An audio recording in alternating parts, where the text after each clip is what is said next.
भागवत ग्रंथ म्हणजे काही कोणती पोथी नाही, कोणतं पुस्तक नाही. आलं का लक्षामध्ये? साक्षात वाङ्मयी प्रतिमूर्ती श्रीमद माझ्या श्रीकृष्ण कन्हैयाची आहे. ग्रंथ नव्हे हा श्रीकृष्ण, साक्षात भगवान परमात्म्याची वाङ्मयी प्रतिमूर्ती आहे.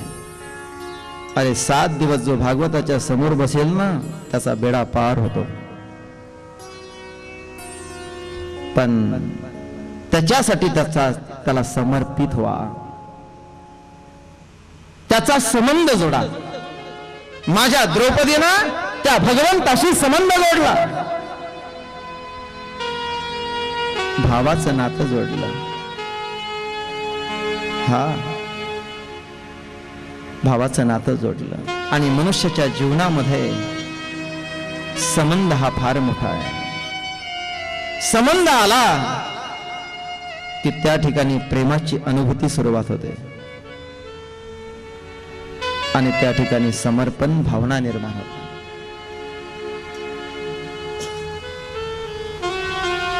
आम्ही सहज बोलत असतो, माझं एवढं प्रेम आहे. प्रेम नाही, मोह आहे.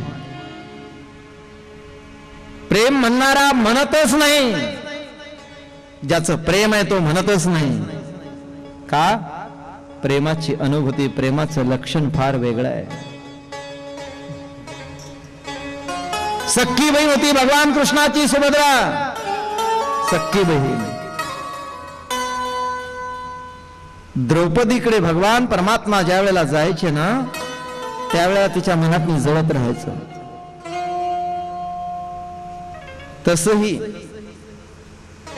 आपल्या पासून आपण ज्याला आपलं म्हणतो, तो जर कोणाशी जर बोलत असेल तर बाया फार जळत असतात. इथल्या नाही जळत, आहे ना? दुसऱ्या तिसऱ्याचं बोलत नाही. भगवान कृष्णाची सख्खी बहीण सुभद्रा. एक दिवस तिनं आपल्या मनातलं दाखवलंच बोलून माझ्या कृष्ण कन्हैयाला. कृष्णाने सांगितलं, सुभद्रे ठीक आहे, आज तुझ्याकडे, तू माझी सख्खी बहीण आहे ना, द्रौपदीकडे कॅन्सल, आज तुझ्याकडे येतो. आणि माझा कृष्ण कन्हैया त्या दिवशी त्या सुभद्रेकडे गेलेला आहे. योगायोगानं त्या दिवशी अर्जुनाला बाहेर जायचं आहे. सुभद्रेला कुठं वेळ आहे? मग माझा देव येऊन बसला. सुभद्रे मी आलो, अगं माझ्यासोबत बोल. तिनं सांगितलं, दादा तुझी घाई फार आहे रे, एवढ्या लवकर येत असतात का?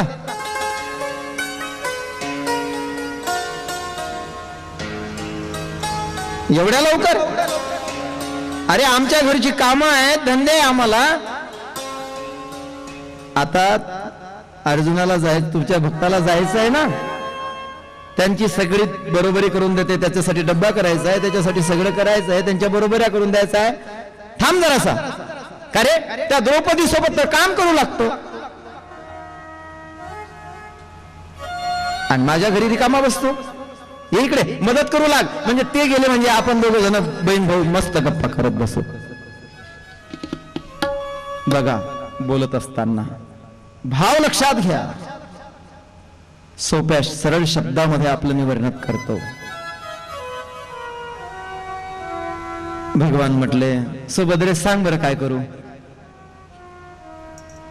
सुभद्रेनं सांगितलं, काही नाही, उशीर झाला, मी पीठ मळते, तोपर्यंत तू जराशी भाजी चिरून दे. यानं आपली ती विळी वगैरे हातात घेतली, भाजी घेतली. भाजी चिरता चिरता भाजी नाही चिरली, बोटच चिरून घेतलं आणि बसला असा हात धरून. सुभद्रेनं पीठ मळता मळता मागे बघितलं, झालं का भाजी? हे एवढा लसूण सोल. असं मागे वळून बघते तर हा बोटात हातामध्ये बोट धरून बसलेला, रक्ताचा एक एक थेंब खाली पडतो. सुभद्रे, अगं बोटाला लागलं तरी मी म्हणतच होते काही मदत करणारच नाही, उदपवाप वाढून ठेवला शेवटी. कोण बोलते? सुभद्रा. सुभद्रे, अगं ते नंतर बोल, साधी भाजी चिरता येत नाही, बोट कापून घेतला. अगं ते नंतर बोल, पहिले काहीतरी बोटाला तर बांध.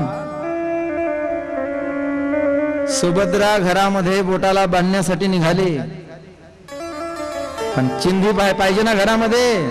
सुभद्रा राजाची पत्नी, अर्जुनाची पत्नी, तिनं कपाट उघडलं. काय बांधावं म्हणून याच्या बोटाला. साडी काढली, विचार केला हे तर माझ्या मावस बहिणीने आणलेले आहे.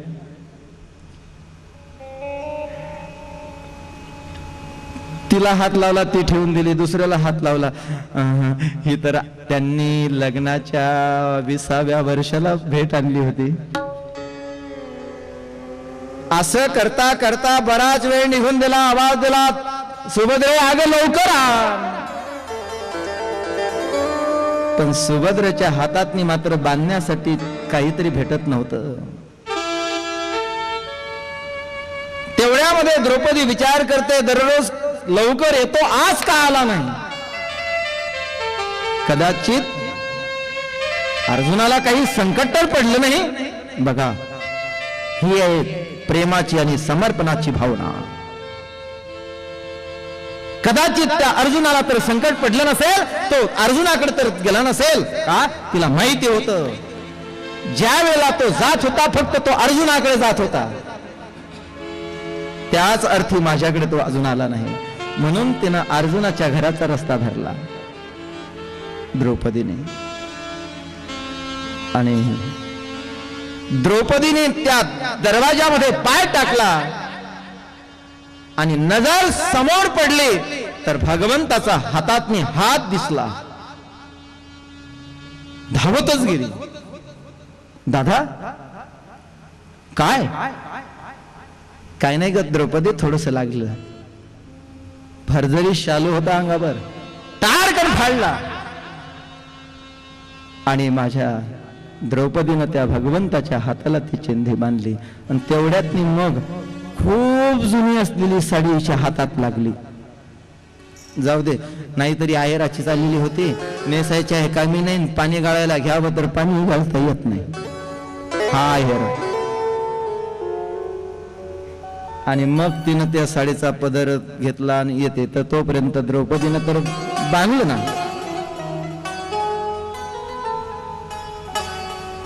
मग कृष्णानं सांगितलं, सुभद्रे किती वेळ झाला होता ग?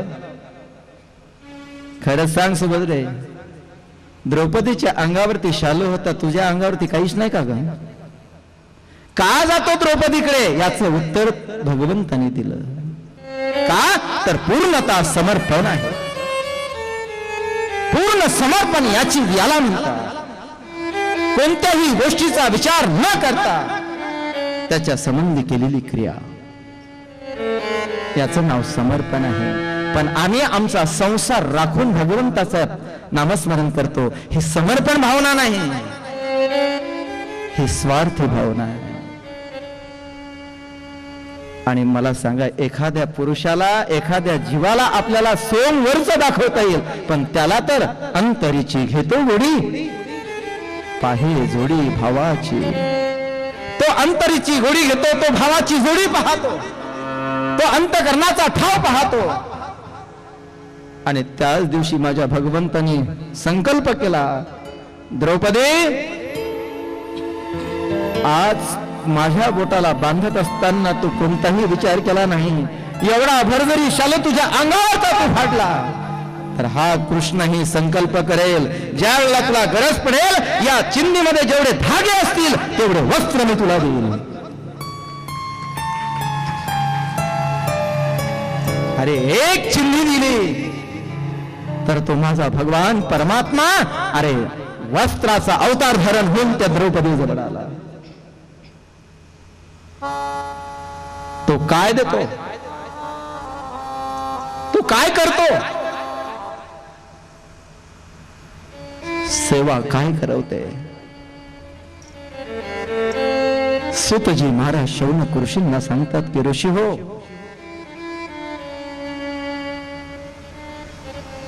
धर्माच्या अंतःकरणाने जीवन वाटचाल करणाऱ्या माणसाच्या जीवनामध्ये ते फल प्राप्त होत असतात. एक दिवसची घटना, ती द्रौपदी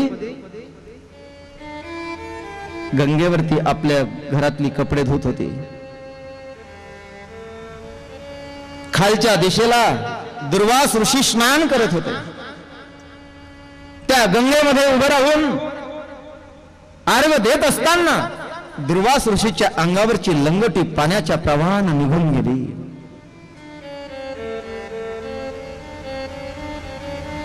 वर स्त्रिया कपडे धुत होत्या. गंगेच्या प्रवाहामध्ये वाहून गेलेली लंगोटी हातात लागली नाही आणि दुर्वास ऋषी निर्वस्त्र झाले. कमरे एवढ्या पाण्यात उभे असलेले दुर्वास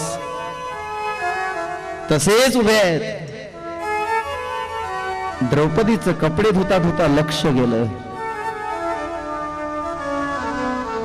आणि द्रौपदीने विचार केला, ऋषींचं तर स्नान बऱ्याच वेळच झालेलं दिसतंय, आर्घ्यही देत नाहीत, मग उभे का असतील.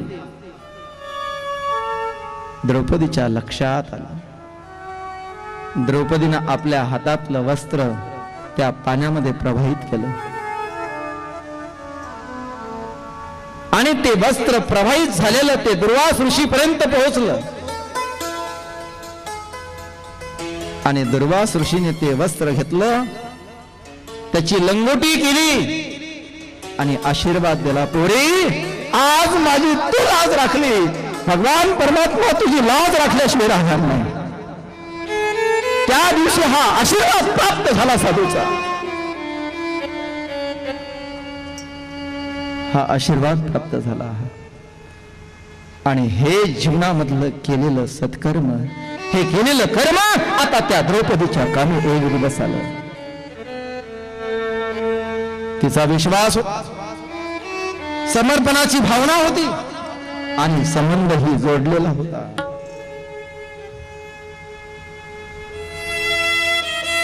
दुर्वास ऋषींनी दिला तो आशीर्वादही तो कामी आला. केलेली संताची सेवा कधीच वाया जाणार नाही. संताची केलेली सेवा नक्की ती जीवनात कामी आल्याशिवाय राहणार नाही. म्हणून जेवढी होईल तेवढी सेवा करण्याचा प्रयत्न करा. शुद्ध अंतःकरणाने करा, प्रेमाने करा, आवडीने करा.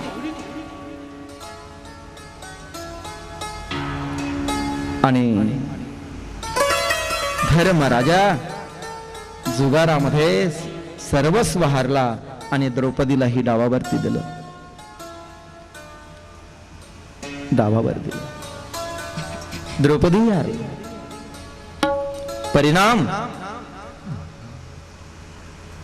दुर्योधनाने त्या दुःशासनाला सांगितलं, दुःशासना जा त्या दासीला घेऊन ये. हा दुःशासन द्रौपदीकडे आलेला आहे. द्रौपदीने सांगितलं, हो मला नका स्पर्श करू. केस वडत नेले, केस वडत, केस धरून. जीवनात कधी कोणतं प्रारब्ध, कधी कोणतं कर्म आपल्या जीवनात प्राप्त होईल मायबाप सांगता येत नाही. कोणतं कर्म उदयाला येईल हेही सांगता येत नाही. मला सांगा, ज्या द्रौपदीचा पती सर्वश्रेष्ठ धनुर्धर अर्जुन आहे, ज्या द्रौपदीचा पती धनुर्धरी अर्जुन, गदाधारी भीम, धर्म राजात युधिष्ठिर, नकुल सहदेवासारखे तिचे 5 पती, पण ज्या वेळेला संकट आलं त्यावेळेला तो एकही नव्हता.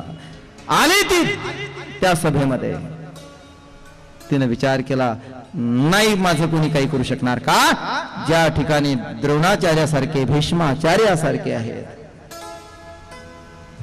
तिथे नक्की धर्माचा न्याय झाल्याशिवाय राहणार नाही. पण त्यांच्याकडे द्रौपदीने बघितलं, त्यांनीही मानाखाली घातल्या, त्यांनीही मानाखाली घातल्या. पतीकडे बघितलं भीमाला, युधिष्ठिरानं थांबवलं, पतीनेही मानाखाली घातल्या. आणि तो दुर्योधन बोलतो, अरे दुशासना बघतोस काय, निर्वस्त्र कर तुला माझ्या समोर. हिने विचार केला, नाही मला कोणी मदत करणार, पण मीही क्षत्रियाची मुलगी आहे, मी माझं रक्षण करेल. स्वतःची लज्जा, स्वतःचं ते अंगावरचं वस्त्र सांभाळत होते, पण किती वेळ हो, शेवटी हातातलं वस्त्र सुटायला लागलं. आणि मग द्रौपदीने विचार केला, आचार्यही मदत करत नाहीत, पतीही मदत करत नाहीत, मग आता काय. 5 पतीची सती द्रौपदी, केस धरोनी सभेस नेती,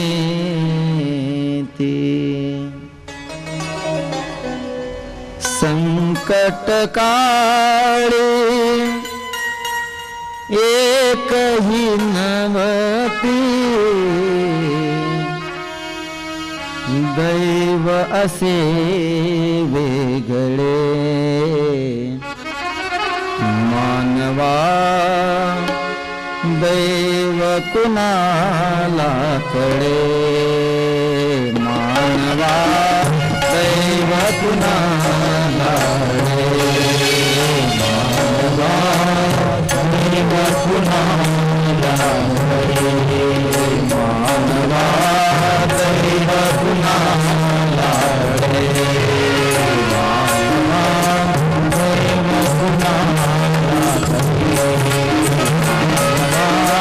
दैव कुणाला कळे, पाच पतीची सती द्रौपदी, एकही येत नाही, स्वतःची शक्तीही काम करत नाही. मग त्या द्रौपदीने काय करावं. विश्वास होता, नव्हे तर समर्पणही होतं आणि संबंधही जोडलेला होता. हातातलं वस्त्र सोडून दिलं, दोन्ही हात वर केले. गोविंद द्वारकावासी कृष्ण गोपी जनप्रिय, कौरवे सर्वभूतानां किं न जानासि केशव. हे द्वारकावासी, हे गोविंद, हे काना, हे कन्हैया, हे दामोदर, आवाज दिला, तुम बिन मोरी कोण खबर आले, तुम बिन मोरी कोण खबर आले, गोवर्धन गिरधारी रे, गोवर्धन गिरधारी रे, गोवर्धन गिरधारी.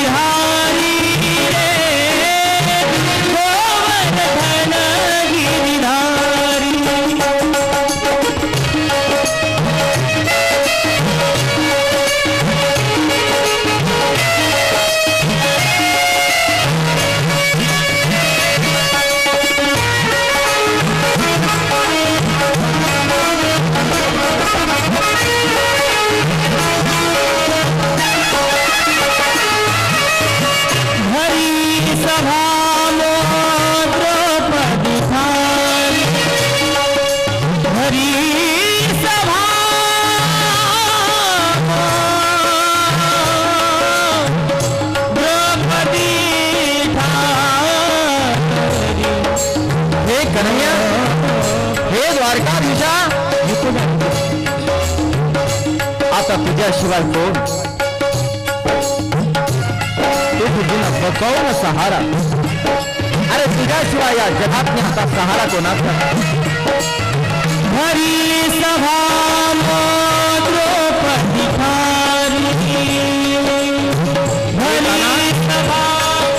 हे कन्हैया, अरे आचार्याची मदत नाही, अरे पतीचीही मदत नाही. आता ही शक्ती संसारातली कोणतीही आता काम करत नाही. हे कृष्ण कन्हैया, अरे हे द्वारकाधीश, रखो लाज हमारी रे, रखो लाज हमारी रे, गोवर्धन गिरिधारी रे, गोवर्धन गिरिधारी रे, गोवर्धन गिरिधारी रे, गोवर्धन गिरिधारी. द्रौपदीने दोन हात वर केले आणि आवाज दिला, कोठे कुंतलासी द्वारकेच्या राया, वेळ का सखाया लावेला, लावेला, लावेला, वेळ का सखाया, सखया, सखया, हे काना लावीला, लावीला,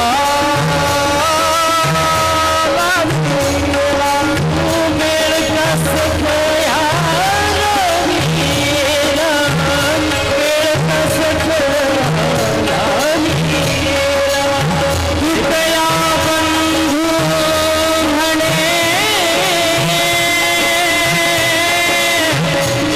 द्रौपदीचा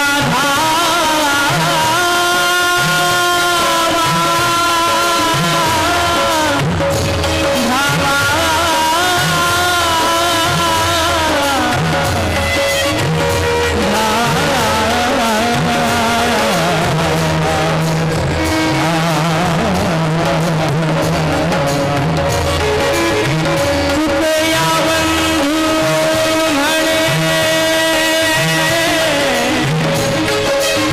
द्रौपदीचा धावा, केला तैसा मला पावे आता, पावे आता. वेळ का सखया लावीला, लावीला, वेळ का सखया लावीला रे, लावीला. हे कन्हैया, हे काना, दोन्ही हात वर केले आणि माझा भगवान परमात्मा अंबराचं वस्त्राचं रूप धारण करून त्या ठिकाणी प्रगट होतो. दुःशासन साडीला पदर हातात धरून खेचत राहतो. ढीक पडला खाली ढीक, आणि दुःशासन वरता वरता वरता वरता चक्कर येऊन खाली पडले. सगळी सभा शांत झालेली होती. द्रौपदी हात जोडून उभी होती, डोळे लावलेले होते. त्या भगवंताचं चिंतन होतं, त्या द्वारकाधीशाचं ते चिंतन होतं. आणि त्या माझ्या भगवान परमात्म्याने अशी किमया केली. सारे बीच नारी है या नारी बीच सारी है. अरे साडीची नारी आहे का नारी साडीची आहे? वस्त्र वडून वडून वडून वडून दुःशासन खाली पडला. सगळी प्रजा घाबरली.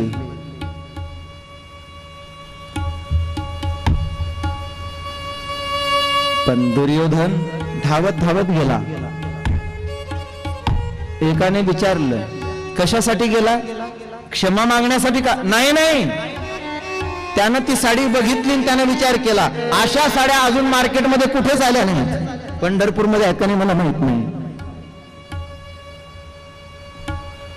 अशा मार्केटमध्ये कधी साड्या बघितल्या नाही. याच्यातल्या 4-5 नेल्या तर माझी पत्नी तरी प्रसन्न होईल. म्हणून धावत गेला आणि भगवान परमात्म्याने तिचं लज्जा रक्षण केलं. मला सांगा, पूर्ण समर्पण भाव होता, तेवढा विश्वास होता, म्हणून भगवान परमात्मा धावत आला. अरे, याच पंढरपूर मध्ये माझ्या विठोबावरती नितांत विश्वास ठेवणारे माझे नामदेवराय. ऐका,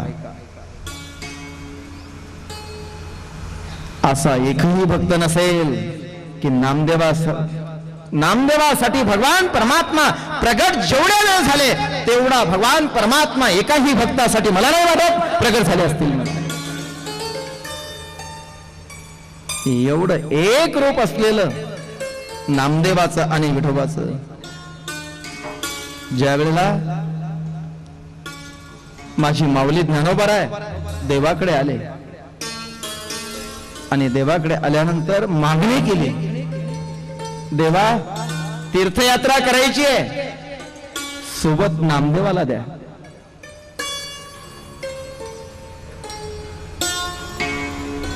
सोबत नामदेवाला द्या.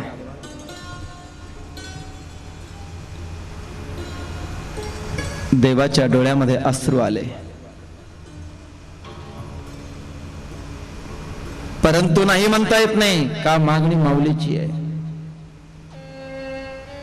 नाही नाही म्हणता येत. देवानं सांगितलं, नामा माऊली सोबत तू तीर्थयात्रेला जा.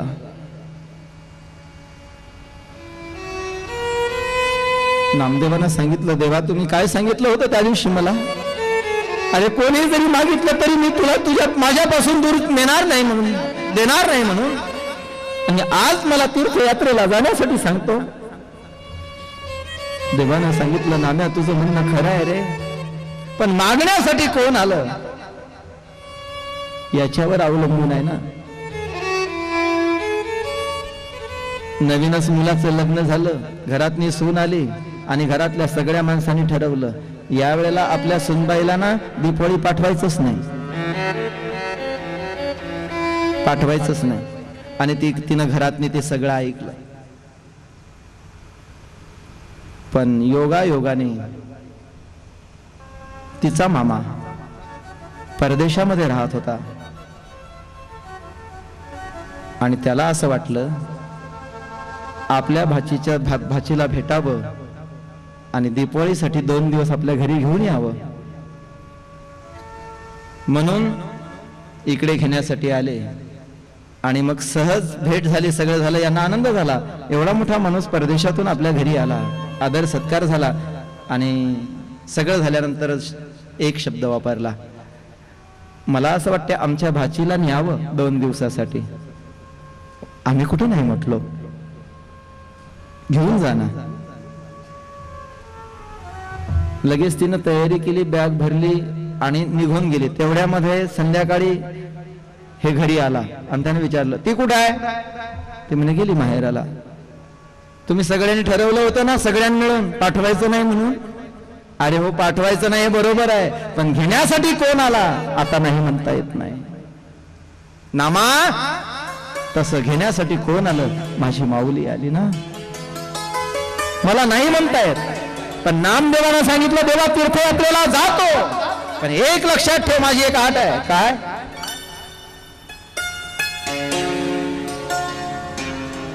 कटीवर कर नाही ज्या देवाचे, निघे मी तयाचे दरुशन. देवा, ज्याचे हात कटेवर नाहीत, विटेवर उभा नाही, त्याच मी दर्शन घेणार नाही.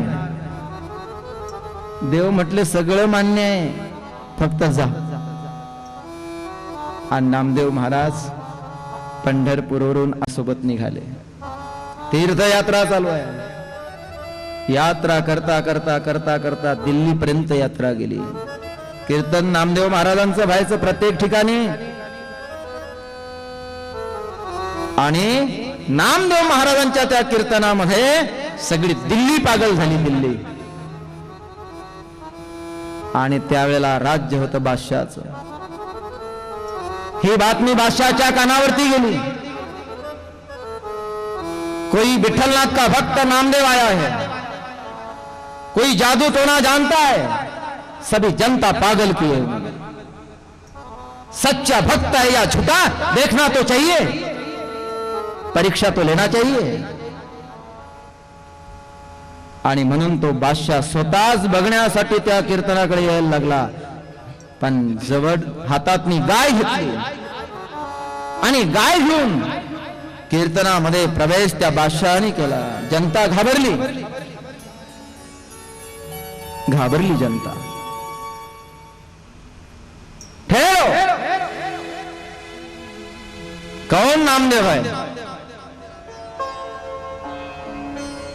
नामदेवाने हाथ जोड़ले.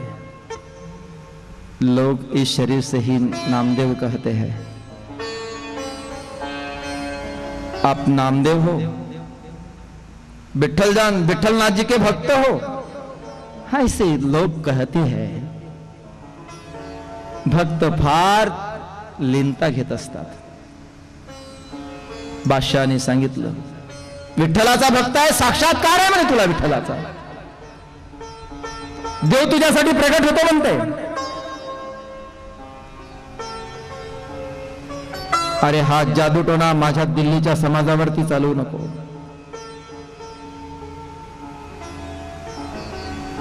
खरा भक्त जर असेल, चाल बोल, ही माझ्या हातातली गाय आहे, ही माझी सुरी आता त्या गायीच्या मानेवरती पडणार आहे. बोल, कधी जिवंत करशील? नामदेव महाराजांनी डोळे लावले आणि मुखातून शब्द बाहेर पडला, 3 दिवसात मी गाय जिवंत करील. बादशहाने गायीच्या मानेवरती सुरी टाकली. बादशहा निघून गेला. गाय मरून पडली. सगळी प्रजा हाळ हाळ करायला लागली. आणि नामदेवानी मात्र आता विठ्ठलाचा धावा सुरू केला. माझ्या पांडुरंगाचा धावा सुरू केला. आवाज दिल्याबरोबर येणारा तो भगवान परमात्मा. आज पूर्ण दिवस निघून गेला तरी भगवान परमात्मा प्रगट झाले नाही.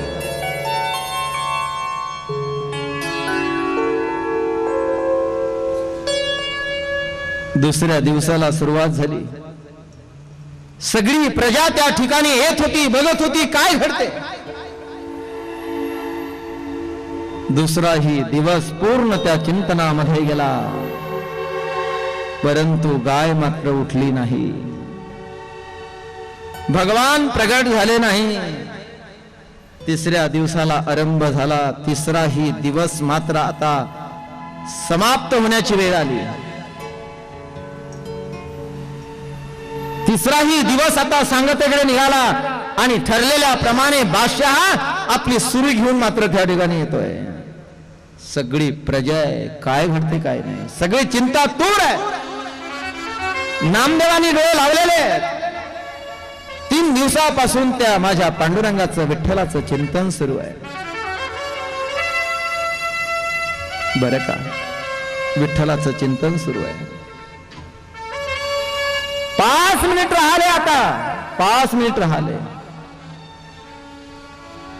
लोकांच्या डोळ्यातनी अश्रूच्या धारा वाहायला लागल्या.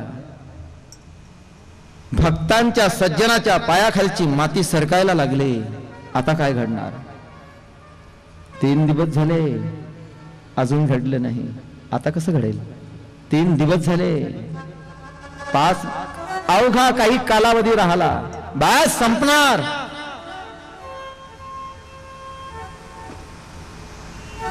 आणि बघता बघता ती वेळ आली आणि गाय मात्र त्या ठिकाणी उठून धावायला लागली. सगळ्यांनी टाळ्या वाजवला आणि जयकार केला. बोले नामदेवजी महाराज की जय, बोले विठ्ठलनाथ भगवान की. गाय जिवंत होऊन धावायला लागली. सगळ्यांनी जयकार केला. नामदेवाने डोळे उडून बघितलं तर भगवान पंढरीनाथ डोळ्यासमोर प्रगट झालेले दिसले. नामदेव कीर्तन करी पुणे देवनाचे पांडुरंग. देव नामदेवाकडे बघत होते. नामदेवाने देवाकडे बघितलं, लाल डोळे झाले. तळपायातली आग मस्तकात गेली. सगळ्या लोकांना आनंद झाला होता आणि नामदेव महाराजांना मात्र आता क्रोध उत्पन्न झाला.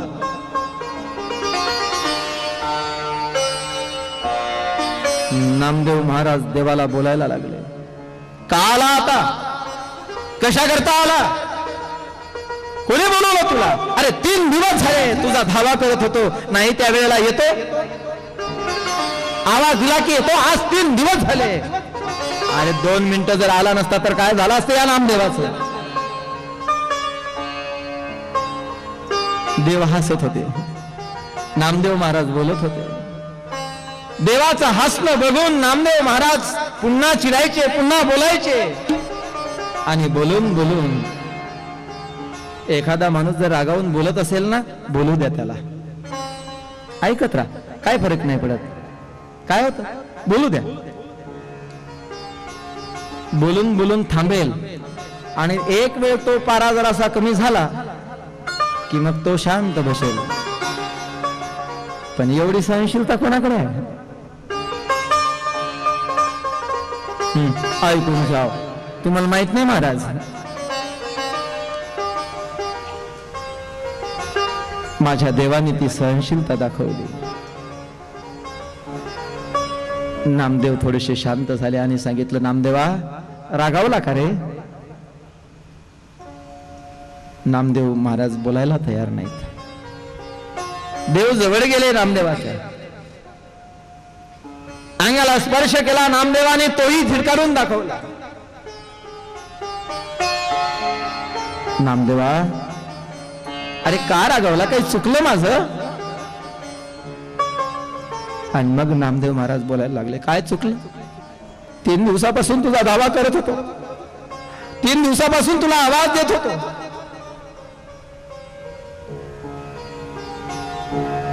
जर गाय उठून गेली नसती तर काय झालं असतं? मोठा म्हणतो ना, भक्त वत्सल आहे, भक्तांचे संकट दूर करण्यासाठी मागे पुढे उभे राहतो.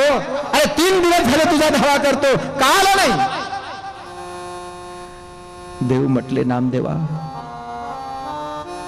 खरं सांग तुला, खरं सांग तुला का आलो नाही? सांग ना, खरं सांग ना. तुझ्यामुळे आलो नाही. म्हणजे नामदेवा काय सांगितलं तू त्या बादशहाला? 3 दिवसामध्ये गाय जिवंत करेल म्हणून. अरे जर मी आधीच आलो असतो आणि गाय जिवंत केली असती तर तुझ्या शब्दाला काय महत्व राहिलं असतं? अरे तुझे शब्द खरे करण्यासाठी मी 3 दिवस आलो नाही आणि या गायीला जिवंत केलं नाही.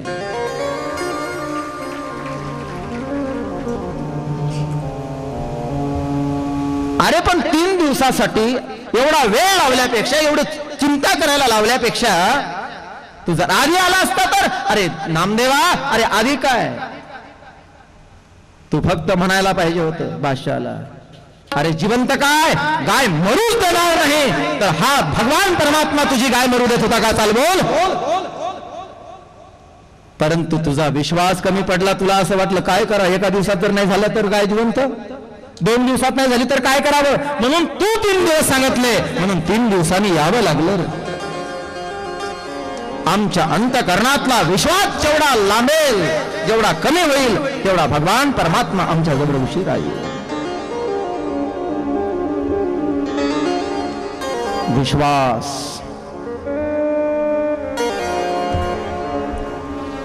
काय सांगावं.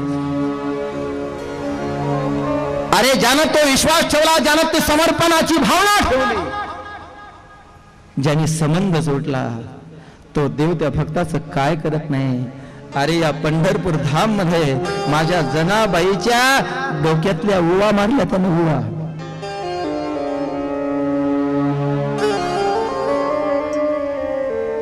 उवा कळतात ना, उवा माहित आहेत ना. आता नका बघू, तिकडे बघू.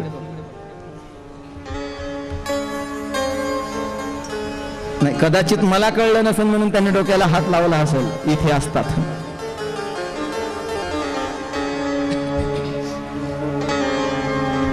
त्या जनाबाईच्या साठी त्यांनी काय केलं नाही.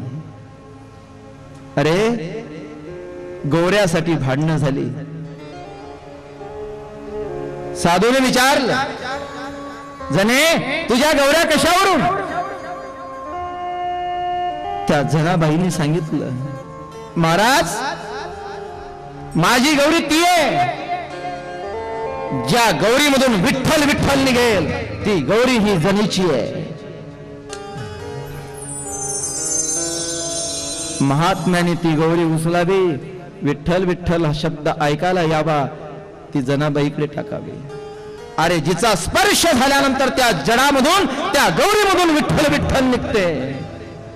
काय त्या जनाबाईचा अधिकार असेल, काय चिंतन असेल, काय विश्वास असेल की ज्या गौरीला आपण स्पर्श केला ती गौरी सुद्धा विठ्ठल विठ्ठल म्हणू शकते. किती विश्वासाचा संबंध असेल या ठिकाणी. पण त्याच विठ्ठलाच्या नामाने आमच्या जीवनामधले पाप नष्ट होतील आणि आम्ही भवसागर तरुण जाऊ. हा विश्वास आमचं श्रवण करताना तरी होतो का? तुमचा होत असेल तर नमस्कार आहे, ज्यांचा होत असेल त्यांना. सांगणाराचा बजेट बसून नाही राहिला माझा तरी.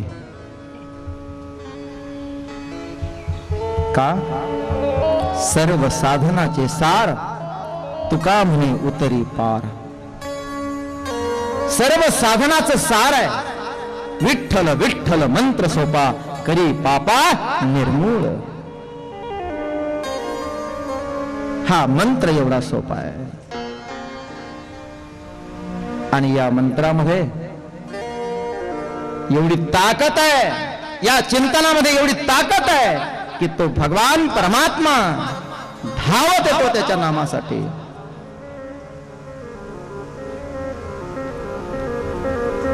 राम कृष्ण हरे मुकुंद मुरारे. राम कृष्ण हरे मुकुंद मुरारे.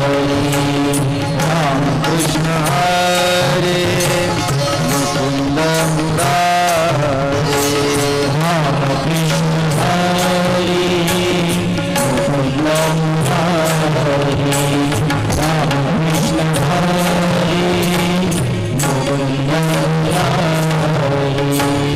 पांडुरंग पांडुरंग पांडुरंग हरे. पांडुरंग पांडुरंग पांडुरंग हरे. मुकुंद मुरारे. राम कृष्ण हरे.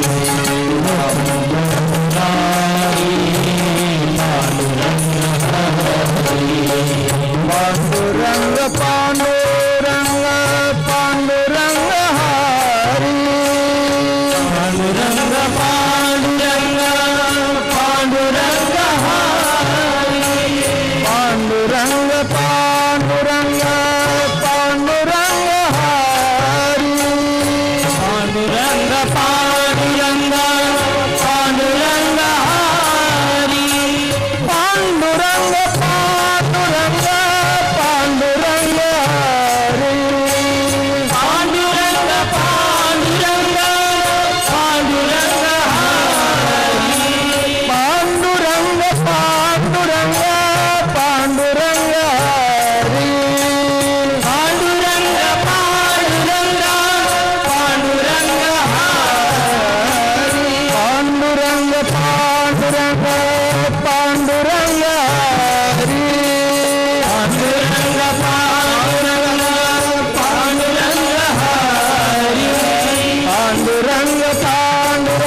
गायीन अनंता गळिता खंडिता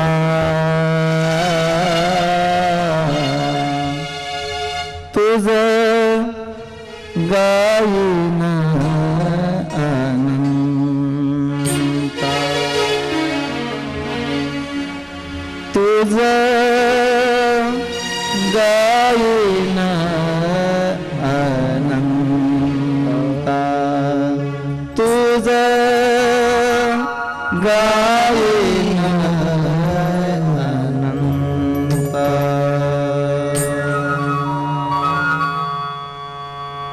सुंदर माझे जाते ग फिरते बहुत सुंदर माझे जाते ग फिरते बहुत ओव्या गाऊ कौतुक येले बा ओव्या गाऊ कौतुक येले बा सुंदर माझे जाते ग फिरते बहुत सुंदर माझे जाते ग फिरते बहुत ओव्या माझे जाते ग फिरते बहुत ओव्या माझे जाते ग फिरते बहुत ओव्या गाऊ कौतुक येले बा ओव्या गाऊ कौतुक येले बा ओव्या गाऊ कौतुक येले बा